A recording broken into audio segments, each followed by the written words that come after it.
injuries. This is rough. So Eddy Pineiro pulled his hamstring. Couldn't finish the game. The Niners were going for 2 late in the game, up 3 scores because he's wasn't out there. I saw him in the locker room. He was moving well. I'm limping because I'm 37 and my back hurts all the time. He seemed fine. I would trade places with him right now. But that doesn't mean he can kick. A lot of times, if it's a hamstring, it's 3 weeks. And I would not be surprised if he missed next game because he's so important. It's the kind of injury you could make worse.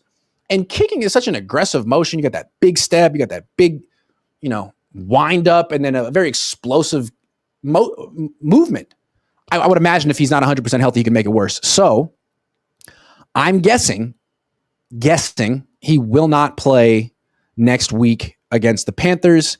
Probably be smart not to play him if he's less than 100% healthy, which means they might need to go get Jake Moody. You think they will? He's on the Bears practice squad. They could get him. I bet you they won't. I'm thinking they're not going to get Jake Moody. They might go get Greg Joseph. Is he available?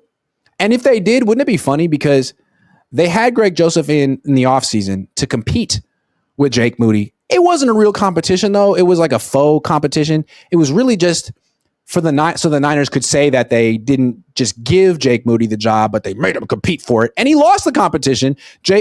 Greg Joseph was 22 of 24, and Jake Moody was 21 of 24, if I remember correctly, in training camp, and then they cut Greg Joseph so they could say that Jake Moody was playing really well. Then they cut Jake Moody when he continued to be Jake Moody, and now they're going to have to hit up Greg Joseph like, hey, Greg, remember that time we brought you to camp and told you it was a real competition, but it wasn't, and we cut you, even though you outplayed the guy we kept, and then we cut that guy and brought in Eddy Pineiro. You had a great time playing here, right? Why don't you come back? Why don't you come back? Hey, a job's a job. Maybe he's in the league. I should look that up. But before Eddy Pineiro went down, he missed 2 extra points. One was blocked. Then he had another kick that was blocked that came back because of one of the Cardinals' 17 penalties. But I do think it's interesting, like he was on a heater. But it's not like he's new to the league. He's been around. He was not employed week 1. There's a reason. And if you look into his background, he is one of the most accurate kickers in NFL history on field goals. The reason he's bounced around a little bit and why he wasn't on a team, there's probably a lot of reasons. But look at his numbers. He is not good kicking extra points. It's the strangest thing. He misses extra points. And now he's hurt. So is he going to come back and make another 20 field goals in a row? Probably. Or that was a heater.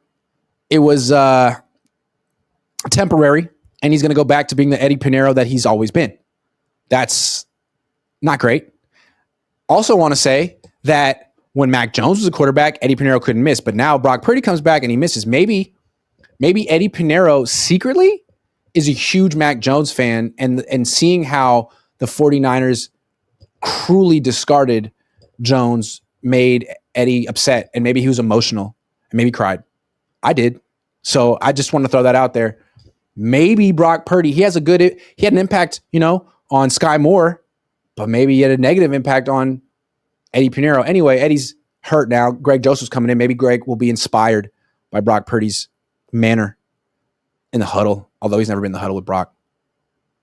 When you ask players about quarterbacks, sometimes it's like, do you really know how to evaluate this? Does anyone know how to evaluate quarterbacks? We asked George after the game, what do you like about Brock? And he's like, man, his voice in the huddle is so good. The only person with a better voice in the huddle I've ever was Jimmy Garoppolo. It's like, that's the number one thing we're judging here. Voice, the megaphone.